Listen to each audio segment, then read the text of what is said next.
Welcome back. So in this video, we are going to discuss about the chapter 1 security principles in certified in cybersecurity. So just to quickly run through the overview. So this chapter overview, we are going to cover security principles starting with the concepts of information assurance, and we will be focusing more on the CIA tier as a primary concept of information assurance. Like C stands for confidentiality, which helps to protect a data that needs protection and prevent access to an unauthorized individual. Next, we have an I represent integrity.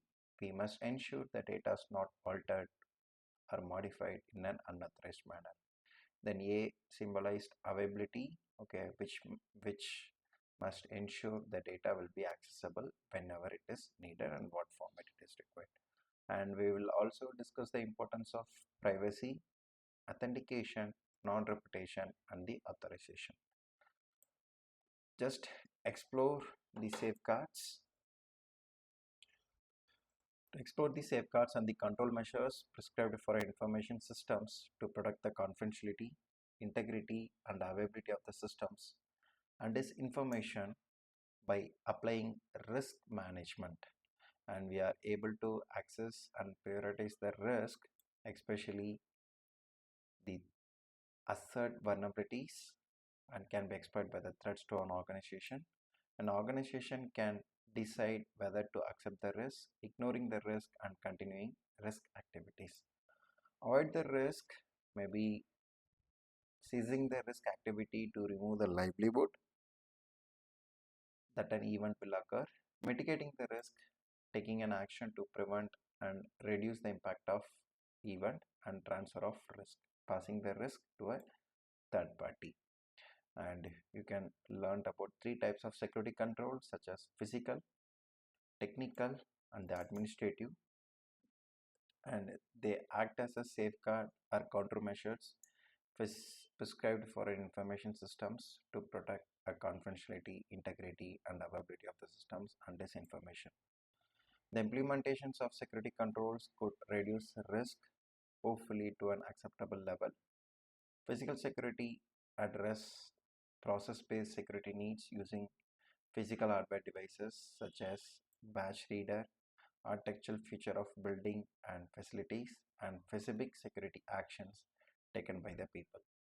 Security controls, also known as logical controls, are security controls that computer systems and network directly implement.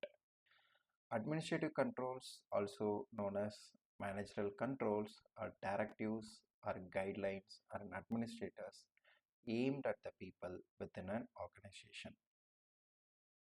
We are then introduced to organization security controls and the governance, a policy and the procedures that shape the organization management and drive decision making. Usually every organization have their unique security policies and the governance which manage to drive a decision making. And we typically drive procedures from policies, procedures from standards, and standards from regulations. So we have some set of regulatory bodies. From the regulatory bodies will be define our own standard procedures, and regulations are commonly issued in the form of law, usually from the government. Maybe confused with the governance. Government is different and governance is different, and typically carry a financial penalties for non-compliance if you are not fulfilling as per the rules and the regulations. Okay, so you will be need to pay a huge fine, and the policies are put in the place by organizational governance such as executive management to provide guidelines in all activities to ensure that an organization supports industry standards and regulations. Procedures are detailed step to complete the task that support a departmental or an organization policy. And finally, we will be covering an IS's code of ethics, which members of organization commit to fully support. And bottom line, we must act legally and ethically in the field of cybersecurity. So these are the modules we'll be discussing under the chapter 1. So understand security concept of information assurance, understand the risk management process, understand security controls, understand governance elements, understand ISE's code of ethics. Now coming with domain mapping. So we have module 1, understand the security concept of information assurance. So under domains 1.1 to 1.1.6 we have. And understand the risk management process 1.2.1 to 1.2.2. Understand security controls 1.3.1, 1.3.2, 1.3.3. Understand governance elements and understand IC's code of ethics. And coming with the learning objectives, so after completing this chapter, the participants are a learner. You can able to discuss foundational concepts of security principles, recognize foundational security concepts of information assurance, define risk management terminology and summarize the process, relate risk managements to personal or professional practices, classify types of security controls, distinguish between policies, procedures, standards, regulation, and the laws, and demonstrate the relationship among governance elements, analyze appropriate outcomes according to the canons of ISC Square Code of Ethics, and practice a terminology to review security principles. So first, under module 1, so we need to understand about the CIA, security concepts and information assurance. So first, C stands for confidentiality. Confidentiality we can define protect the data that needs protection and prevent access to an unauthorized individual. Next, integrity, ensure the data has not been altered in an unauthorized manner.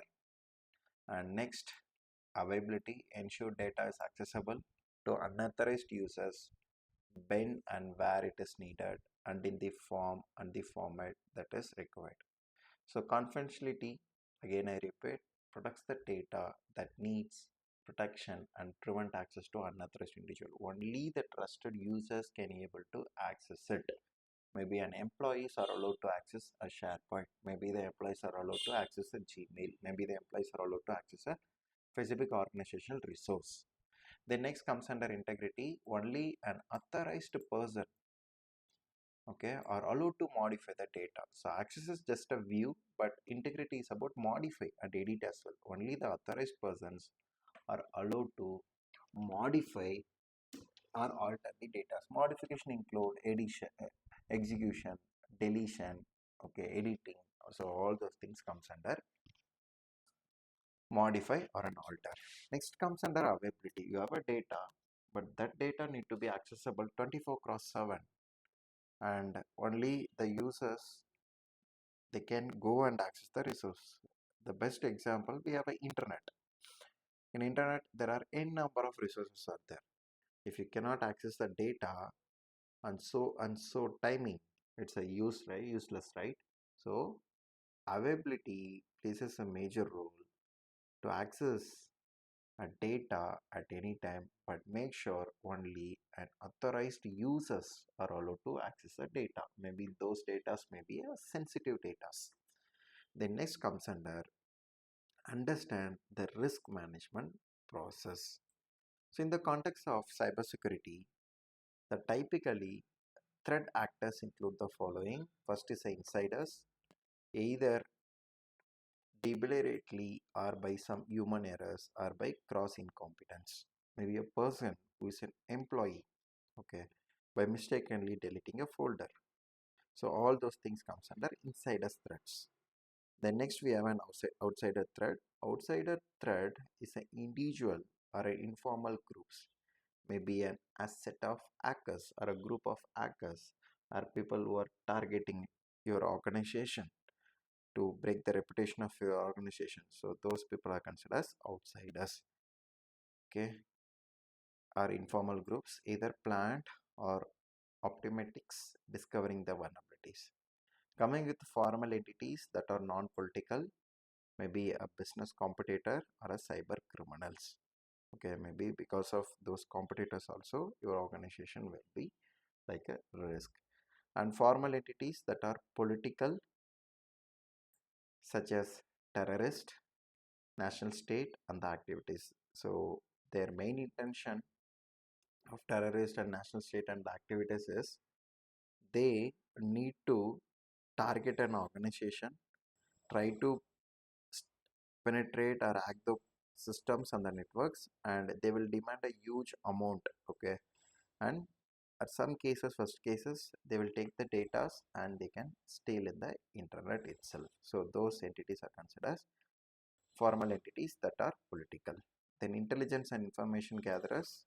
So there may be an individual, okay, who gathers the information about it. Then finally a technology such as free running bots or artificial intelligence, which could be a part of any of the above. Okay, so now we got a context of cybersecurity.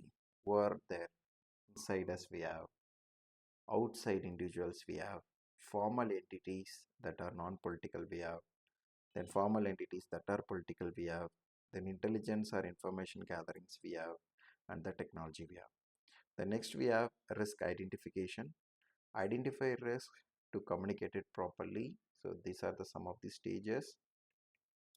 First, you need to identify the risk to communicate it properly. Then employees at all levels of organizations are responsible for identifying a risk. Identify risk to protect against it. The next comes under risk assessment, the process of identifying, estimating, and prioritizing risk to an organization. The first thing is operations, including its missions, functions, image, and the reputation. Next, we have assets. Next, we have individuals and other organizations, and even the nations as well. And should result in allying or associating each individual,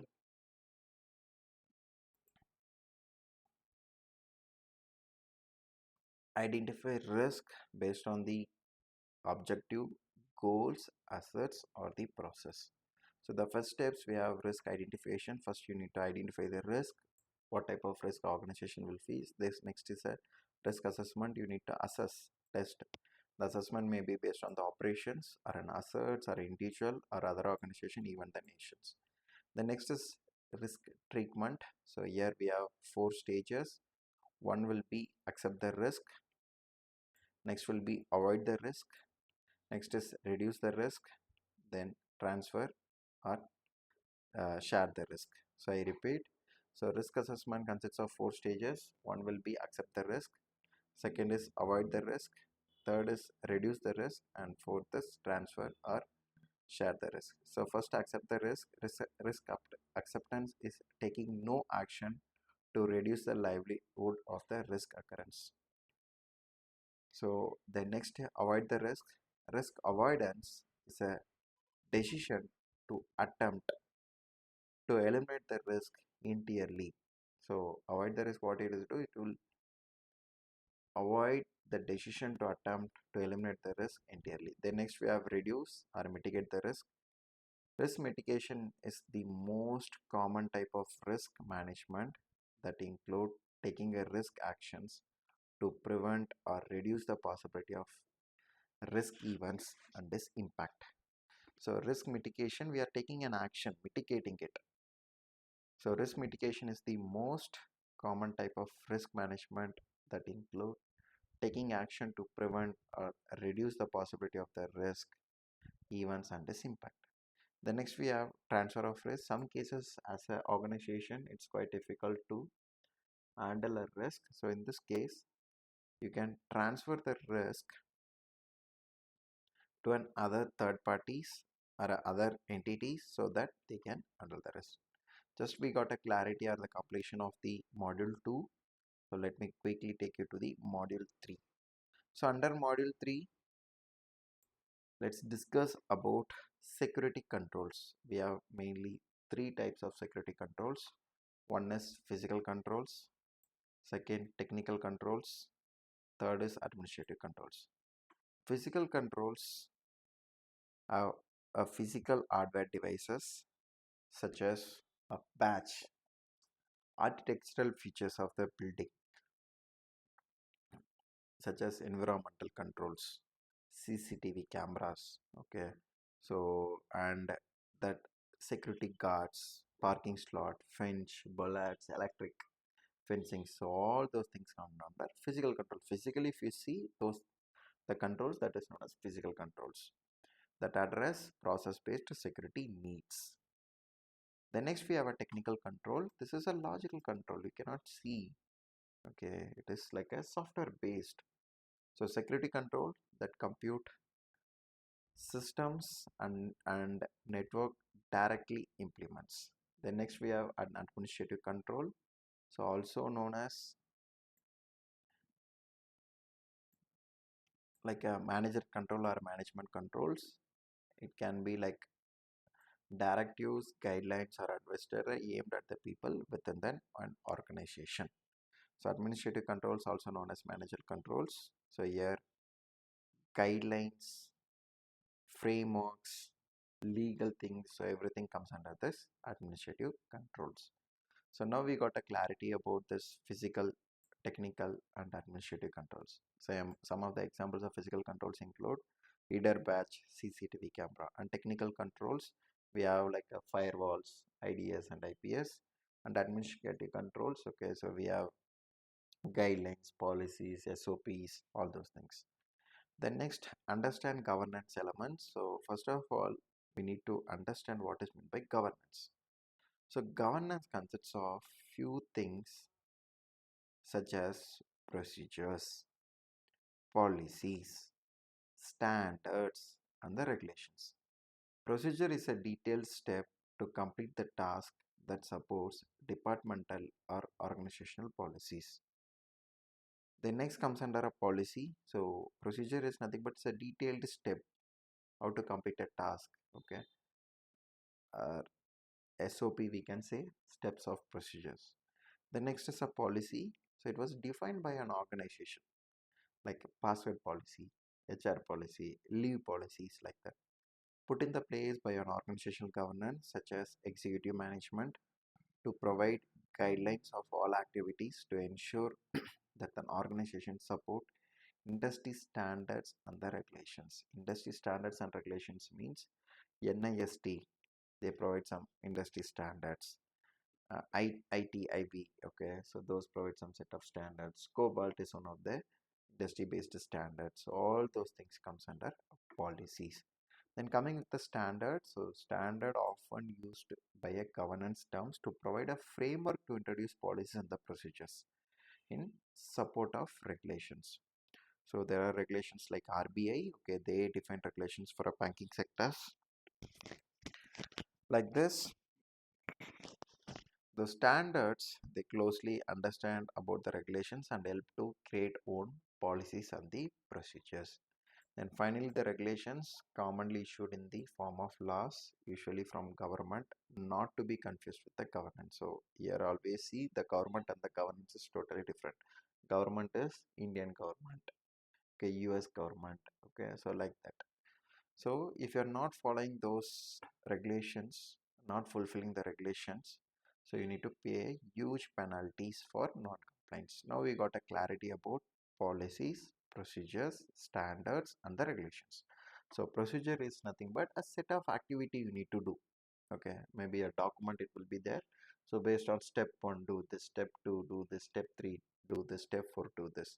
The next we have a policies put in the place by an organization governance such as exam management. Then next we have a standard often used by the governance terms to provide a framework to introduce policies and the procedures in support of regulations. And finally we have regulations. Then next we have standard IC square code of ethics. So here the safety, the first the code of ethics permeable. First the safety and the welfare, safety and the welfare of the society and the common goal, good duty to a principles. For example, they give a code of conditions like what needs to be followed. So they need to be clearly defined by the ISE's code of ethics or code of Code is a condition of certification. Next, we have ISIS number who is expected to do the following. So what this ISIS kind number will do? Okay. So they protect society, a common good, necessarily public trust and confidence, and infrastructure. Act horribly, honestly, justify and responsibly and legally. Provide delicate and component services to the principals. And here you can see a CAA tier. So confidentiality, integrity, and the availability. So we must ensure to provide information assurance that these primary components help make information assurance possible. Maybe a confidentiality, integrity, and the availability. Then a detailed view about what is meant by confidentiality. Confidentiality protects the data that needs protection, permits access to an unauthorized individual while preventing access to an unauthorized individuals.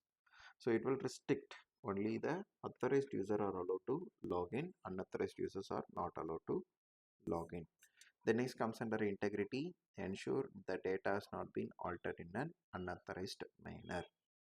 Then comes under availability, ensure the data is accessible to an unauthorized users and when and where it is needed and in the form, which form they are needed and accessible. The coming with the risk, you can see we have an high probability and the low impact. So based on this chart table, you can prioritize your risk. First, if you have an high impact, high probability and low impact, and high probability and high impact, low probability and low impact, and low probability and high impact. Okay, so you can use this simple probability matrix or PI matrix to determine the level of risk, and therefore you can prioritize risk. You can assign numbers to the level of probabilities and the impact. For example, the risk with high probability and high impact can be represented by 1.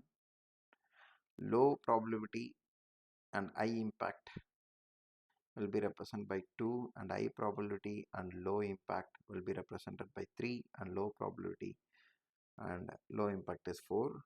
This could put the risk in the priority order, and 1 being the first priority and 4 be the last priority. Okay, so now you got a understanding about the priority PI matrix. Then the security controls. So we have physical controls, administrative controls, and the technical controls. So physical controls we have already discussed, such as batches, building structure, infrastructures, all those things comes under physical control. Then next we have a technical control, also known as logical controls, that controls the computer systems and network directly implements.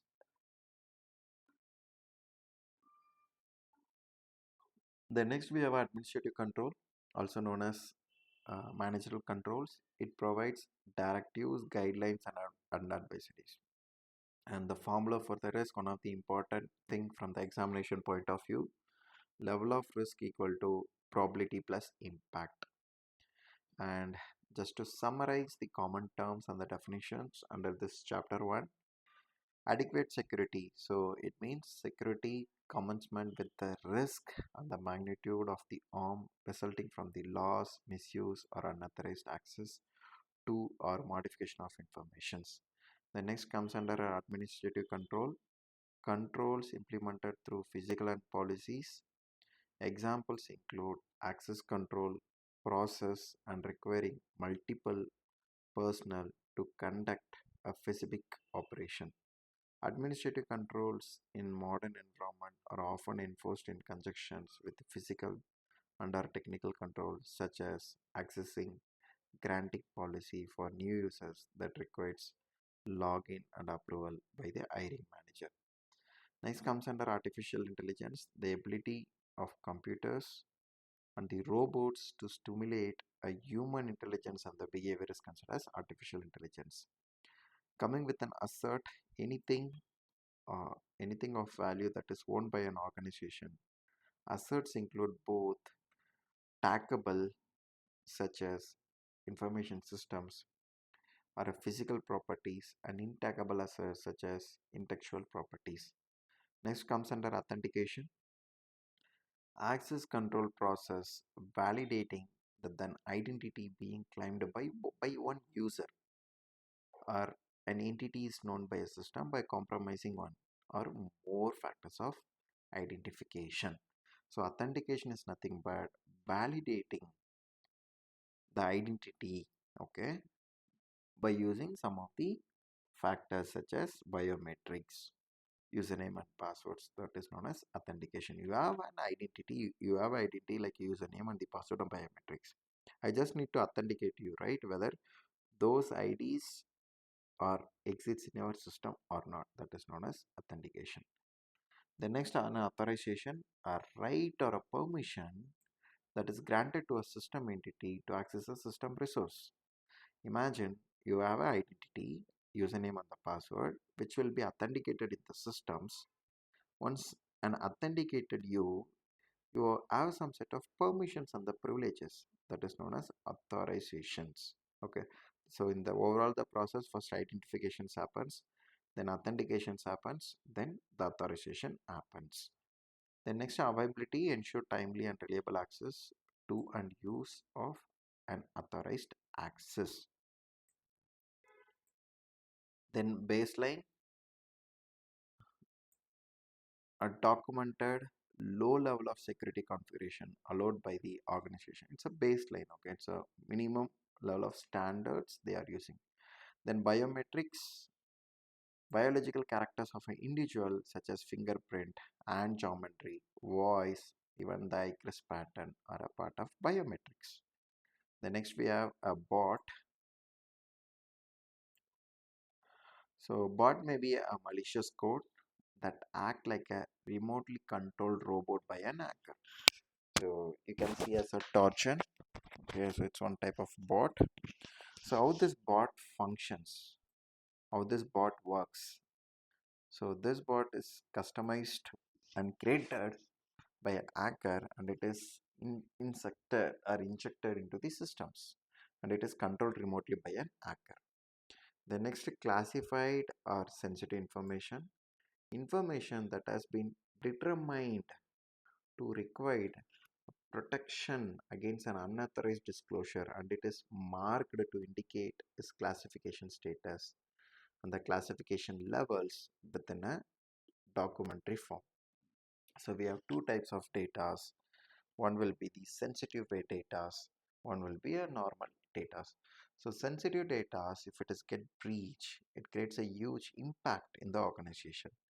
Maybe a username, passwords, and other data. Okay, it won't create a huge level of impact. Maybe a company address, phone numbers. Okay, all those things won't create a huge impact to the organizations. The next comes under confidentiality. The characteristics of data or information when it is made available or disclosed to an unauthorized person or a process, that is known as confidentiality. Only the known information is considered as confidentiality.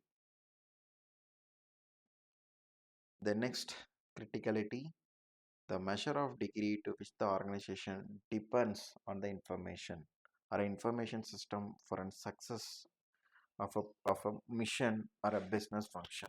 Okay, that is considered as criticality. It if it is a measure of degree, we can say, and comes under data integrity.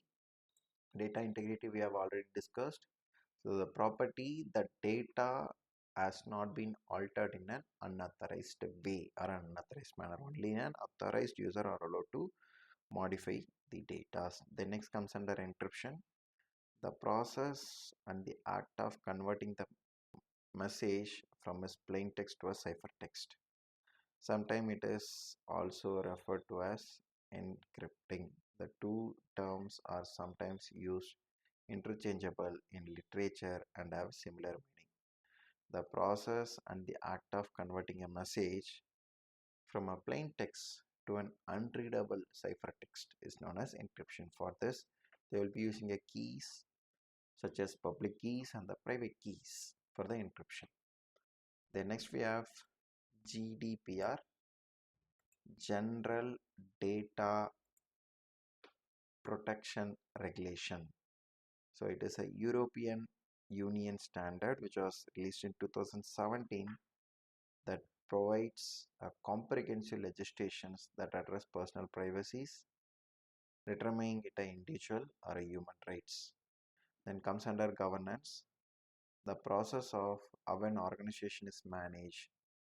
The process of how an organization managed usually include and aspects of how decisions are made of that organization, such as policies, roles, procedures, and the organization used to make those decisions.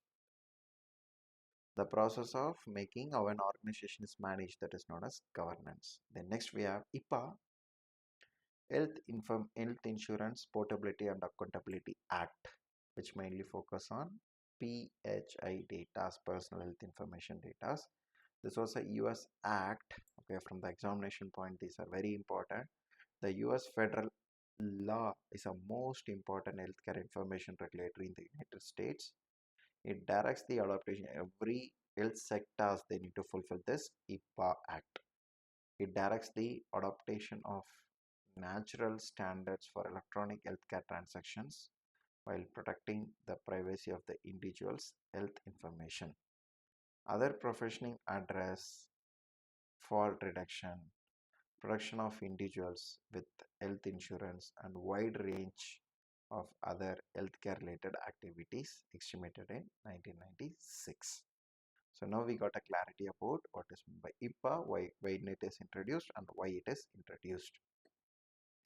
So this HIPAA protect the privacy of individual health information such as your uh, health related informations, whether you have a diabetes, whether you have an heart attack, so everything will be treated under considered under the CPAC. So those are some of the data which impact your health, which threat to your life. So those data need to be protect as a part of HIPAA. Then next we have an impact. So the impact is a magnitude of an harm that could cause by a threat exercise to a vulnerability. So we have a vulnerability. That vulnerability has been fulfilled. It creates a huge impact. So the end result of the vulnerability is known as impact. Maybe a vulnerability is user can allow to download a file in the SharePoint and those files are sensitive files. So that is a vulnerability. The impact is huge data loss to an organization. The next is information security risk. The potential advisory impact to an organizational operations, including its missions, functions, and image and reputations, asserts individual and other organizations and even the nation, which results from the possibility of unauthorized access, use, disclosure, description, modification, and destruction of informations and our information systems. Then next we have Institute of Electrical and Electronics Engineering, IEEE standards. So IEEE is a professional organization that acts standards for telecommunication lines, computer engineering, and similar principles. And we have an integrity, the property of an information therein it is recorded, used and maintained in a way that ensure its completeness, accuracy, internal consistency, and usefulness for a standard purpose. The next we have an ISO, International Organizational for Standards. So ISO defines a voluntary international standard in collaboration with its partners in international standardization. So making, for example, you have a laptop charger or a phone charger. If it is an ISO standard, that is a universal port, you can use it anywhere. So like that, so ISO give a unique standards or a numbers which will be acceptable by universe, and entities or manufacturers they will be using this common standard and manufacture a product accordingly and the service accordingly. in collaboration with its partners in the international organization, and the International Electrotechnical Commission IEC and International Telecommunication Union ITU, they join together and they form this ISOs and they collaborate actually. And we have Internet Engineering Task Force. The Internet Standard Organization made the network designs, operators, vendors, research, and defines protocol standards like IP, TCP, DNS through the process of collaboration and consents. And if you want to find more details about this IETF, you can find under NIST-SP 800 16B article. Then next, livelihood. The probability that the vulnerabilities may be exercised within the construct of an associated threat environment, that is known as livelihood. Then the livelihood of occurrence, the weighted factor based on subject analysis of the probability that a given thread is capable of exploiting a given vulnerabilities and the set of vulnerabilities, that is not considered as livelihood. Next, we have a multi-factor authentication.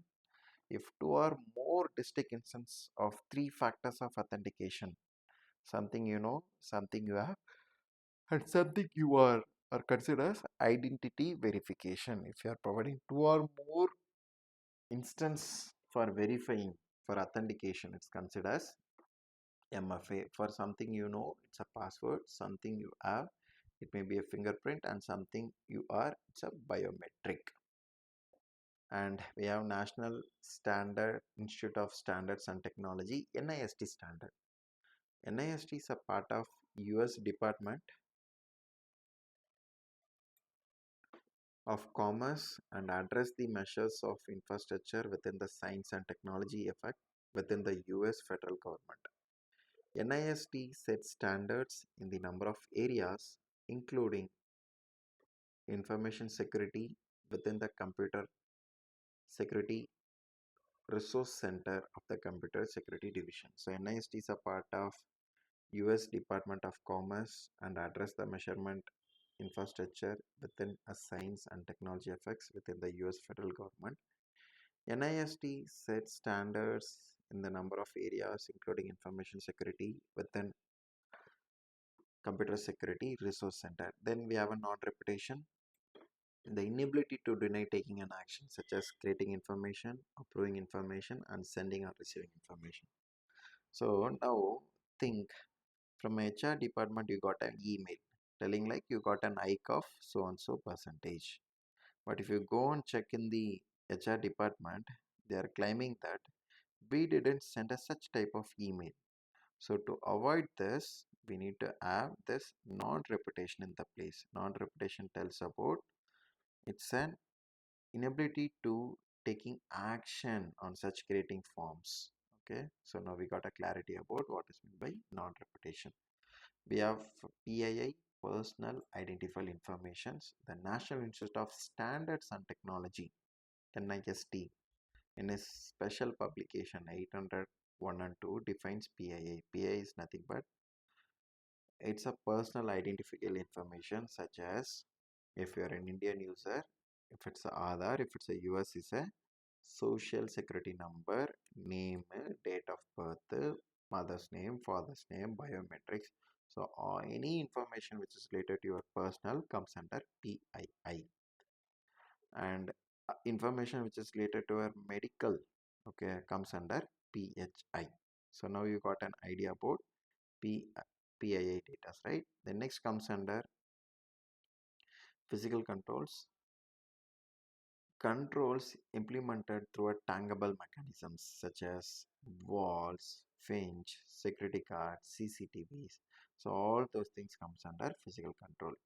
Next comes under privacy, the right of an individual to control the distribution of information about themselves. So our privacy means you should not disclose your information to others. That comes under privacy.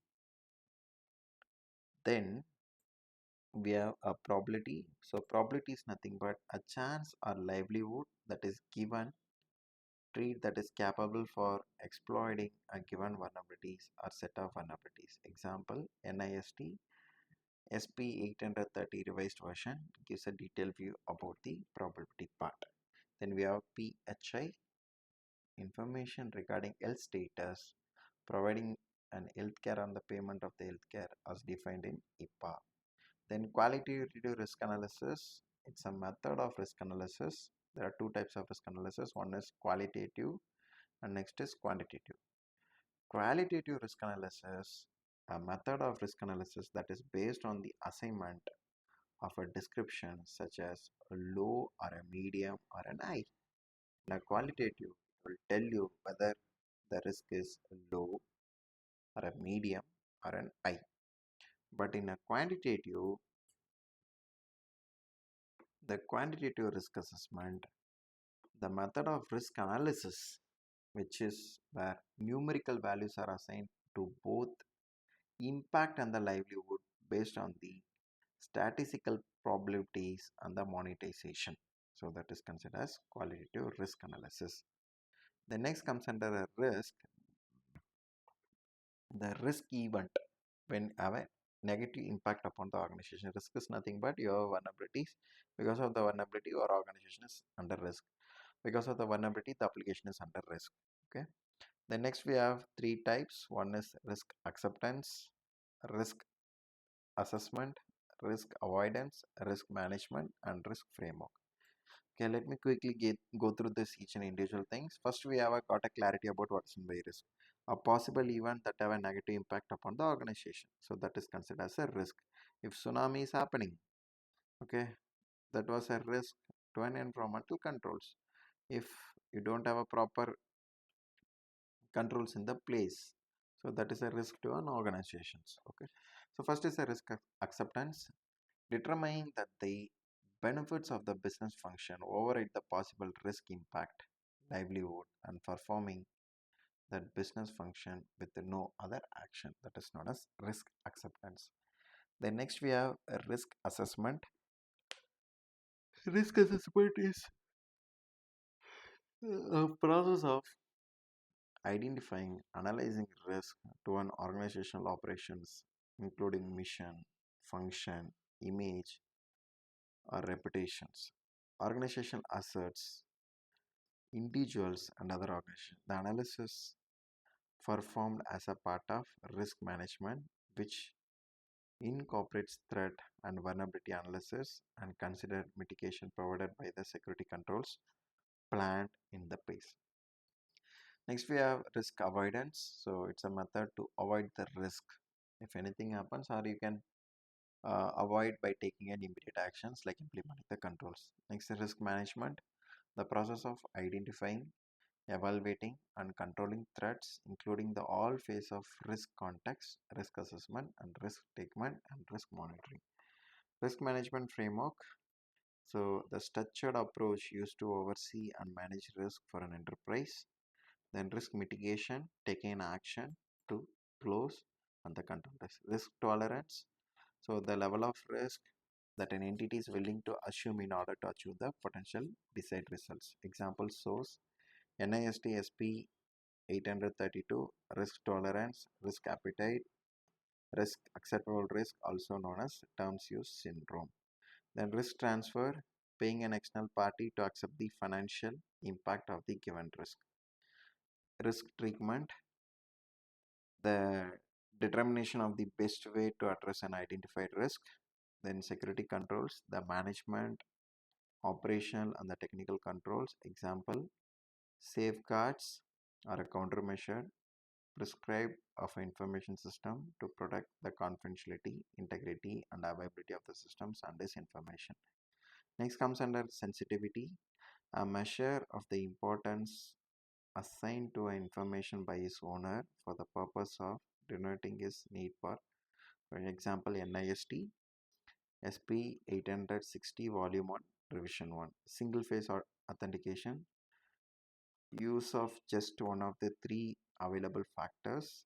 It may be any one, okay, something you know, something you have, or something you are. And state is a condition of an entity at that point, whether it's an active state or an inactive state. Then the system entity, so the locality of the system that has been performed its intent function in an unparable manner.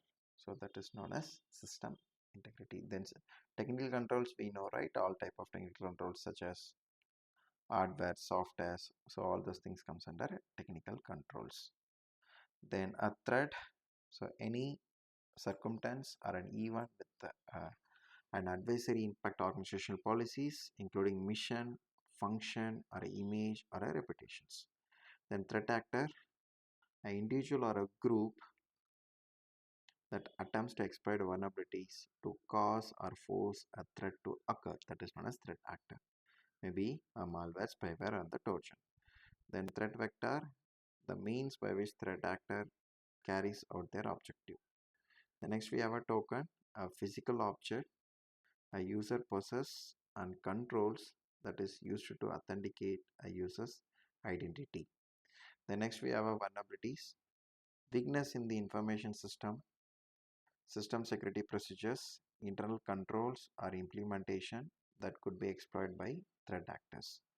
So now we came to the end of this chapter 1. The resource what I have shared is an official release from the ISC Square. So the entire resource copyrights will be goes to them. So let's start discussing a chapter 2 in the next video.